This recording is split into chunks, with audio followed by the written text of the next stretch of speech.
Hablemos de la idea del humano como organismo central. De la relación con lo no humano que asimilamos a lo humano. De la cúspide de la evolución llamada ser humano. Concluyamos nuestra conversación sobre Tensura, aquella vez que me convertí en slime. Bienvenidos a Diáquefo, Filosofía y Anime, el día que reencarné como filósofo.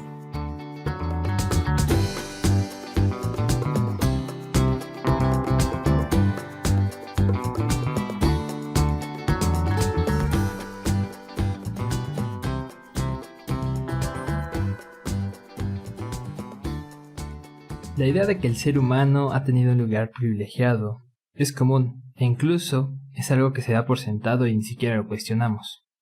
Pero ¿será posible imaginar un mundo en el que diferentes especies puedan convivir en una misma comunidad, donde cada uno tenga su lugar y el respeto a los otros sea el mandato? Bueno, es una pregunta interesante, ¿no? Y de alguna manera el anime de Tensura nos muestra un mundo así, o al menos hasta cierto punto nos da la idea de que se puede vivir de esa manera. Les damos la bienvenida una vez más a este podcast dedicado a analizar el anime desde el punto de vista filosófico.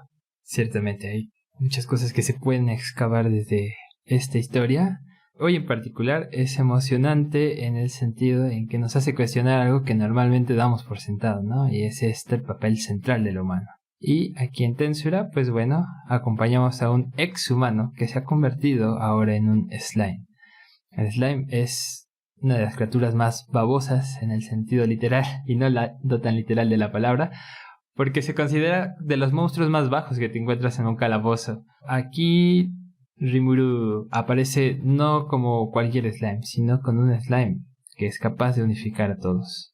Y bueno, me gustaría saber qué opinan al respecto, cómo ven esta posibilidad de no poner el foco en el mundo humano.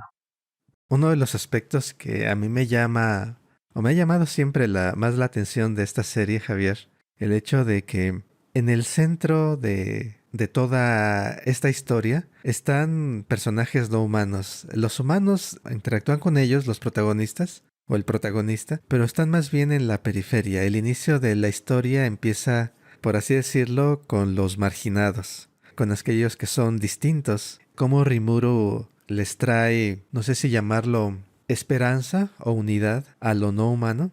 Pero uno de los objetivos que plantea Rimuru y de hecho que adoptan todos gracias a la influencia de Rimuru, como decíamos en el episodio anterior, es el hecho de que él quiere construir un lugar donde todos puedan convivir. ¿Cómo decirlo? Rimuru quiere construir un lugar donde todos, sin importar su especie, puedan vivir en paz.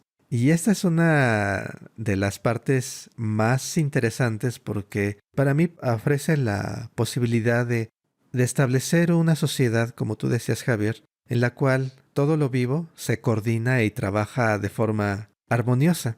El punto interesante es que, de alguna forma, como que este ideal, que yo creo que es interesante en sí mismo, se ve reflejada en el anime porque de repente, conforme ves cómo estos seres, los goblins, los lobos, los orcos, los ogros, se van incorporando al gobierno de Rimuru, van tomando apariencias cada vez más y más humanas. Incluso hay un personaje, el dragón Beldora, del que hemos hablado ya antes. Este dragón, que aparece como una figura gigante, pues es un dragón. En una parte de la historia, ya en la segunda temporada, se vuelve totalmente humano, con intereses totalmente humanos. Entonces hay como un contraste ahí en la que a mí me hace pensar, bueno, es que ¿hasta qué punto necesitamos que lo no humano se vuelva humano para que podamos interactuar con ello?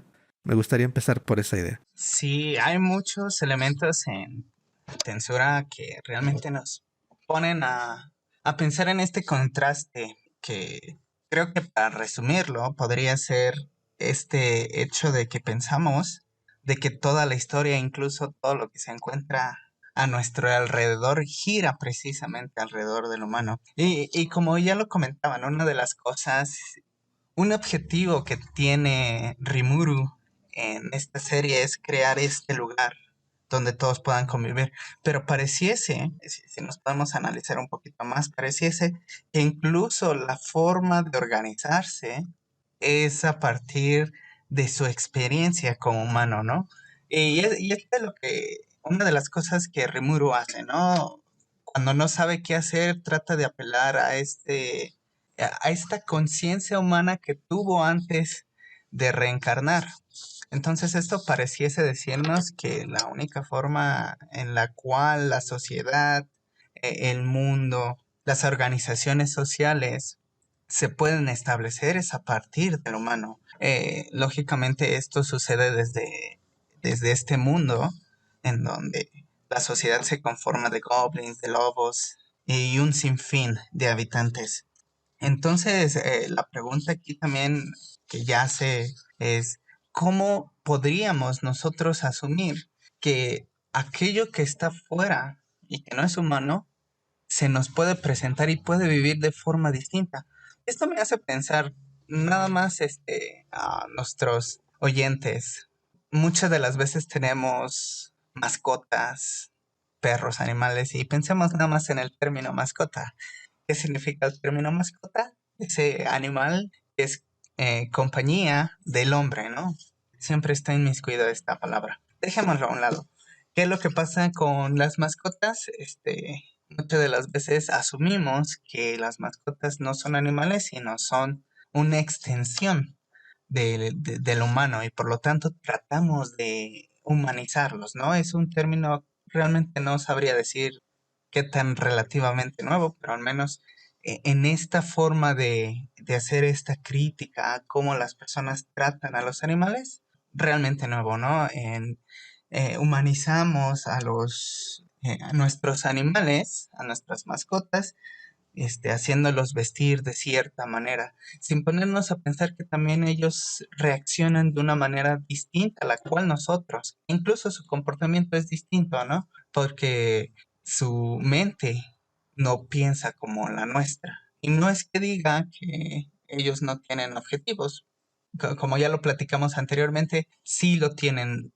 Ciertamente, a lo mejor nuestro cerebro es el que no alcanza a comprender que el objetivo de una mascota, de un animal, es completamente distinto al nuestro. Y eso creo que también nos traería una pregunta un poco polémica y sería, ¿y qué tal si nuestro cerebro es el que es incapaz de asumir que el objetivo de la vida es distinta al cual nosotros vemos? Esa es una muy buena pregunta, ¿no? Y bueno, la pondré en pausa un momento porque es un tema complicado. Igual creo que nos podemos ir aproximando a intentos de respuesta o algunas consideraciones que nos ayuden como pistas. Voy a retomar tantito algunas cuestiones o una cuestión en particular que comentaba el buen Aquiles, y es esta cuestión del cómo funciona la lógica evolutiva en el mundo de Tensura. Bueno, pues aquí funciona de la siguiente manera. Si alguien llega y te pone un nombre, evolucionas. Y si ya tienes un nombre y te lo vuelven a poner, igual evolucionas. Es sorprendente. Pero bueno, es parte de la magia de este mundo. Y me parece interesante que la evolución, como bien apuntó Aquiles, es hacia una figura más humana. Los goblins se convierten en seres más grandes, dejan de ser flacuchos y débiles. En el caso de los ogros sí se ven más humanos. Bueno, de por sí ya tenían forma humana, pero pierden el color y ahora como que tienen una piel más como la tendrían los humanos. Ya no son rosas y verdes, por decir el caso, ¿no? Y bueno, los lobos no se convierten en humanos, pero parecen ahora las mascotas de los humanos. Ahora actúan como perros. Uno podría decir, pues es que esto es atole con el dedo, ¿no? Nos están tratando de dar gato por liebre. Es decir, si queremos pensar un mundo que no sea exclusivo para los humanos en el centro, porque vuelven a todos humanos y lo vuelven todo muy humano, ¿no? La comunidad donde habitan se vuelve humana. Y en ese sentido podríamos preguntarnos, no, pues no sería como lo mejor que cada quien tuviera el lugar que requiere según sus necesidades. Es decir, Rimuru, te vas para abajo a la tierra, como todos los slimes. Y en ese mismo tenor, los humanos, al ser buenos Homo sapiens, por su línea familiar, podrían irse perfectamente a los árboles a coger frutitas de nuevo.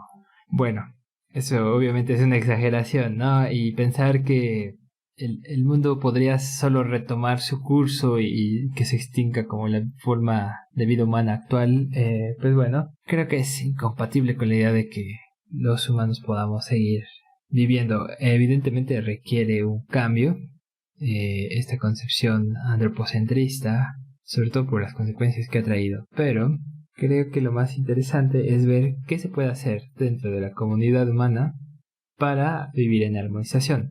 Y de alguna manera el plan de la ciudad, en este punto tal vez todavía es un pueblo, de la villa donde viven Rimuru y sus cuates, tiene como mandato respetar a todos, ¿no? Y eso está bastante bien. Me agrada bastante el que se acepten, ¿no? A todas las personas. Igual un apunte por ahí que nos remite quizá al episodio pasado, ¿no? Que es justo por este mandato que de alguna forma el Rimuru, como el gran líder, llevó hacia el barranco a su pueblo y terminó en hechos catastróficos, ¿no? Es decir, de alguna manera la pista también es, o el guiño también es a las reglas tan fijas, luego traen consecuencias graves si no las consideramos bien a escala futura o a escala amplia.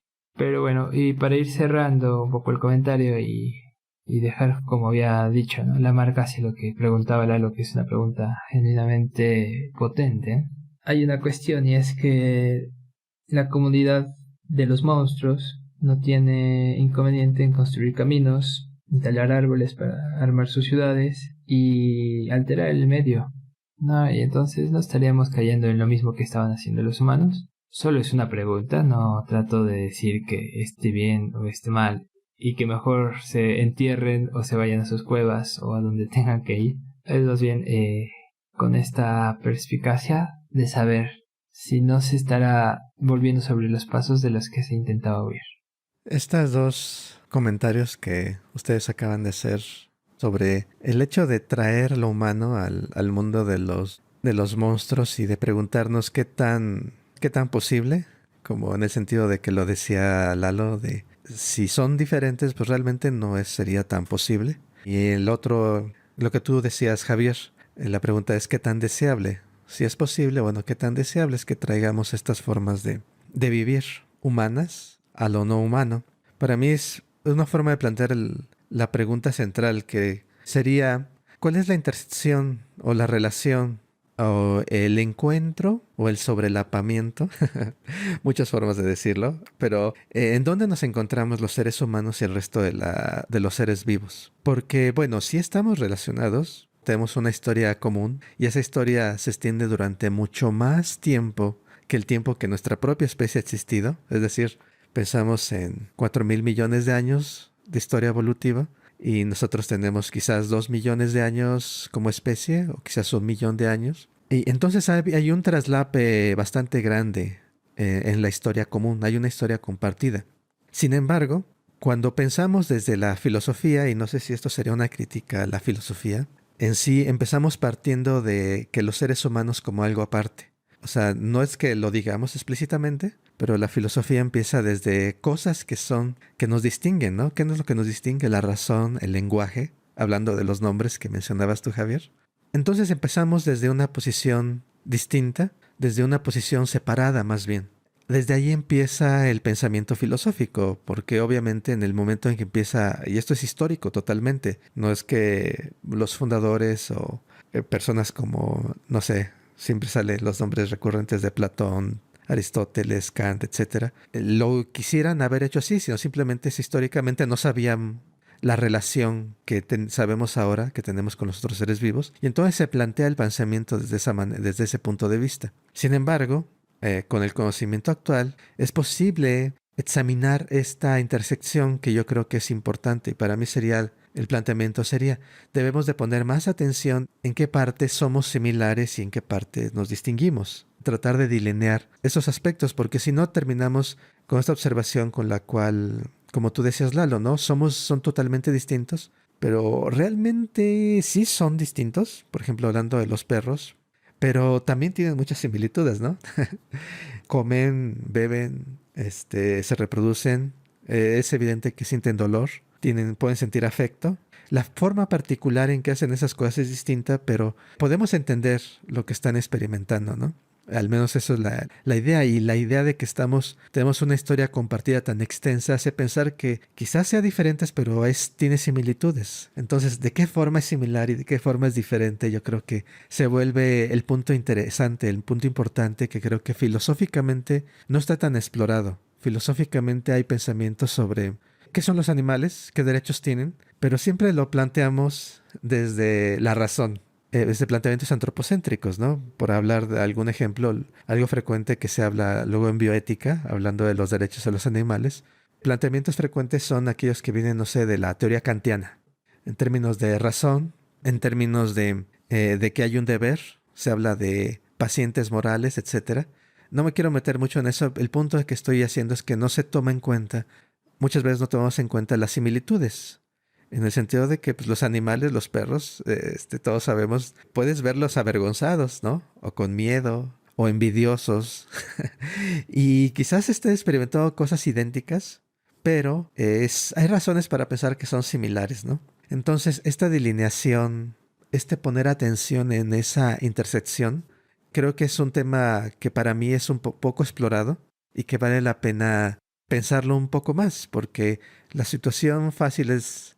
Hay dos formas sencillas, creo yo, y poco que son insuficientes para abordar este problema. Una es decir, estamos totalmente aparte, que es la perspectiva, digamos, tradicional, y terminar diciendo, como decía, creo que Wittgenstein, ¿no? Si el hombre pudiera hablar, no podríamos entenderlo.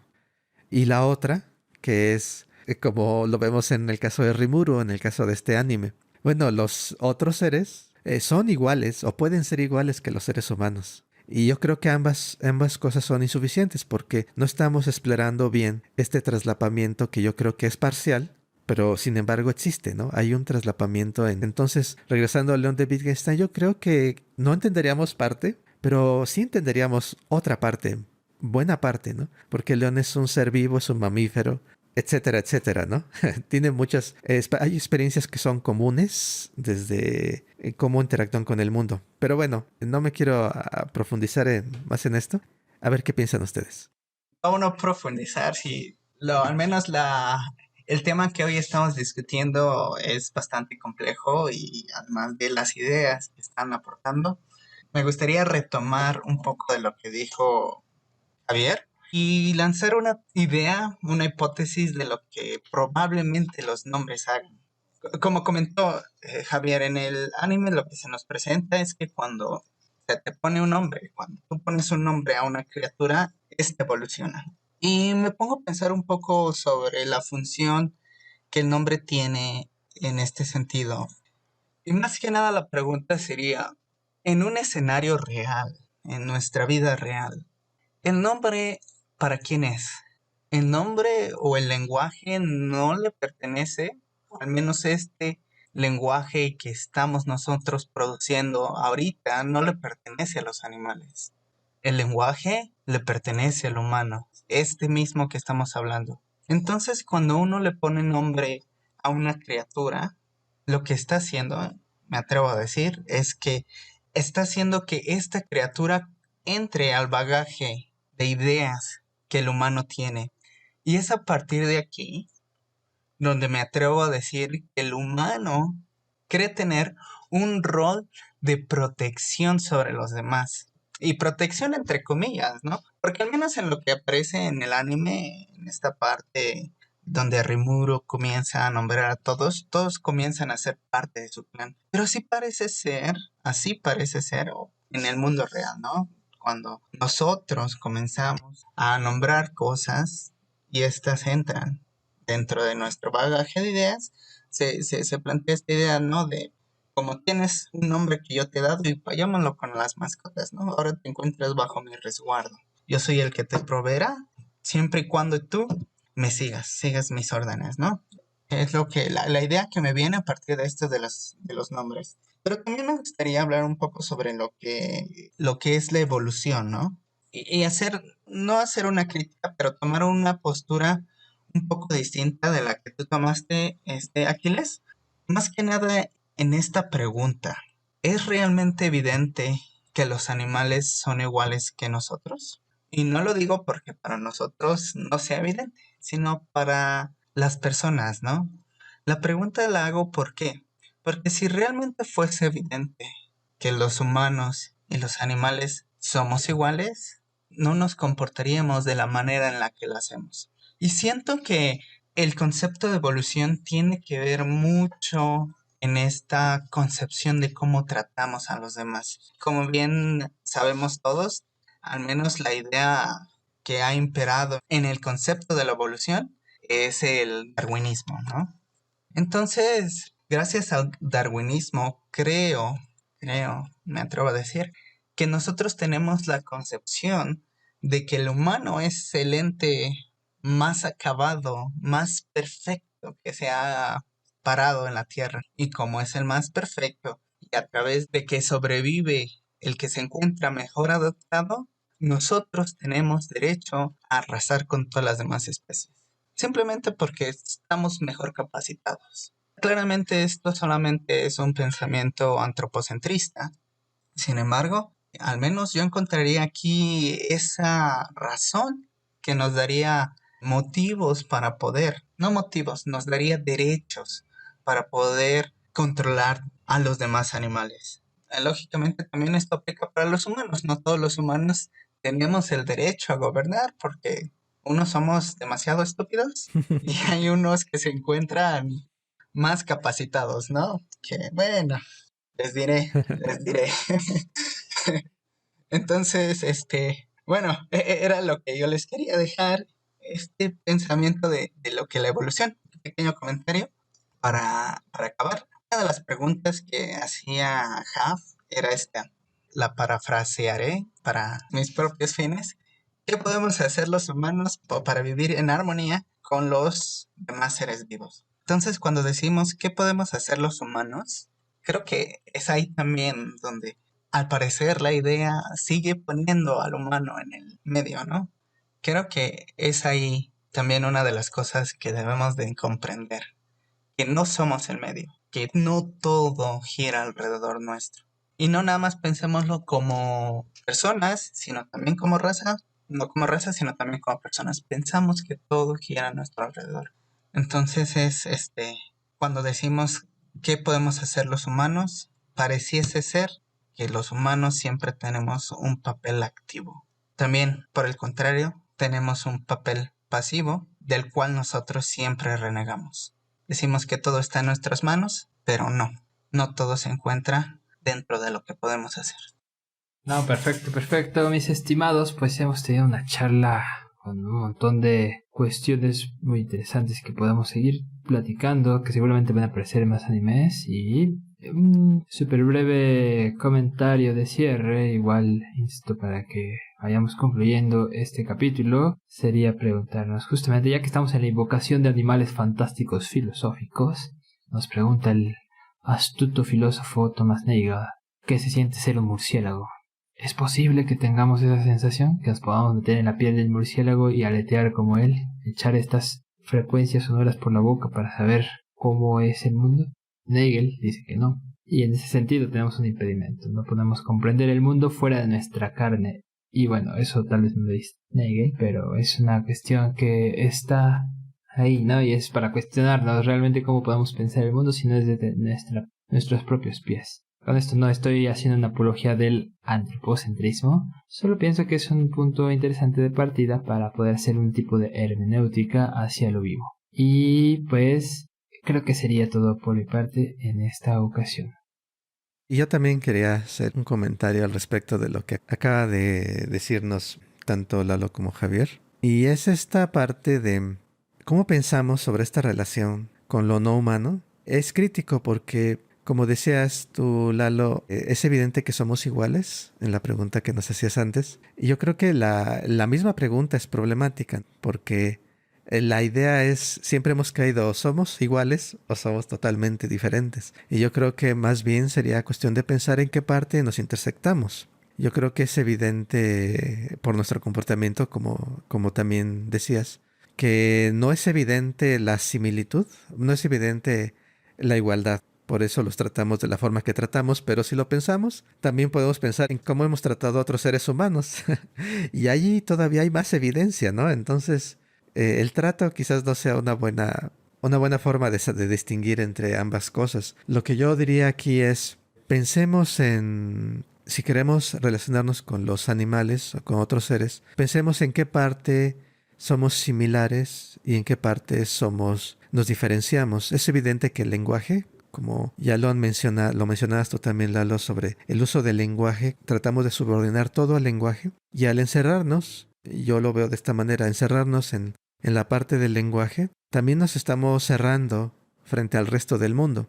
Si pensamos todo en términos del lenguaje y como vía principal del lenguaje, como parte, digamos, no solamente constitutiva, sino parte central de lo que somos, en ese momento pues nos divorciamos del resto de lo vivo, porque lo vivo no tiene lenguaje. El resto de lo vivo no tiene lenguaje, al menos no un lenguaje que sea conmensurable con el lenguaje humano, que sea de similar calidad al lenguaje humano. Entonces debemos de ver la relación con los seres vivos exige una reevaluación también de lo que somos. No es nada más pensar sobre los demás sin cambiar nosotros, sino al relacionarte con el otro, tienes que también reevaluarte a ti mismo. Y yo creo que esa es una parte importante. Soy una transformación al encontrar al otro. También yo me reviso a mí mismo. Y eso me llevaría a esta última pregunta. ¿Cómo podemos ser para vivir en armonía? Yo creo que también tendríamos que vernos qué somos, respondiendo un poco a este llamado que hacías, Javier, de esta hermenéutica de nuestra relación con los otros. Al final yo creo que en el fondo tendríamos que reexaminarnos en nuestra capacidad de elegir, en nuestra libertad, que generalmente ha sido tomado como algo humano, y en la parte en la que estamos determinados, en la parte en la que seguimos leyes y patrones regulares. Tenemos que aclarar esta relación entre libertad y determinación, porque esa relación es la que luego nos ha separado de los otros seres.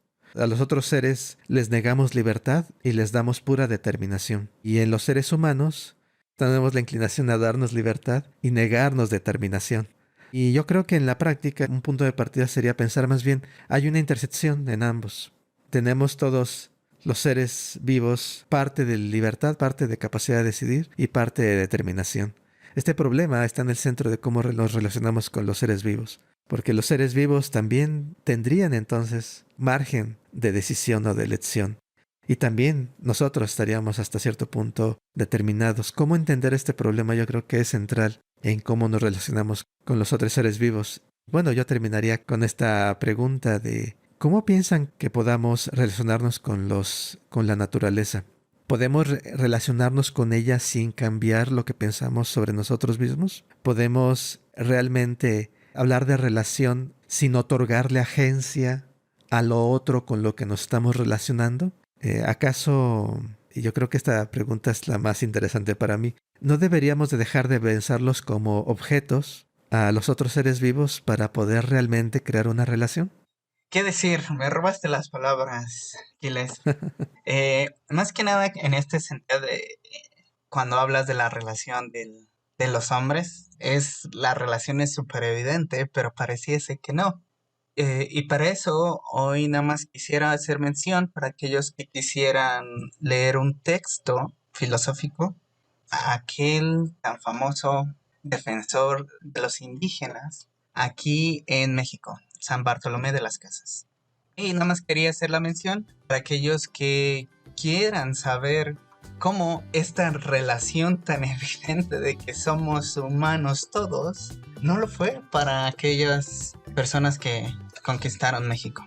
Bueno, Tenochtitlán y toda esta región de Mesoamérica. Yo nada más quería terminar haciendo la pregunta: ¿cómo aceptar que el hombre también es determinación y no nada somos libertad?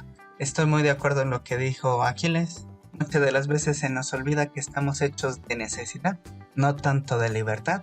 Y la pregunta es esa: ¿cómo aceptarnos como seres finitos y necesitados? Bueno, como saben, nos pueden escribir o comentar sobre todo lo que hablamos aquí. Recuerden que para ello estamos en varias plataformas como Facebook, Instagram y YouTube. Y también nos pueden encontrar en todas ellas como Diáquefo, Filosofía y Anime. Y por supuesto, como siempre, nuestro confiable correo electrónico, filosofiayanime@gmail.com, filosofiayanime@gmail.com. En nuestra página web pueden encontrar enlaces a todas las redes sociales y medios de contacto. Y este sitio web está en filosofiayanime.com, filosofiayanime.com. Pues con esto vamos cerrando el episodio del día de hoy, una charla placentera en muchos sentidos y llena de cuestiones interesantes. Agradecemos nuevamente la escucha, sean ustedes slimes, leones o murciélagos, o también humanos, no importa. Nos estaremos oyendo próximamente. Que estén muy bien. Gracias. Cuídense, nos vemos. Bye. Bye.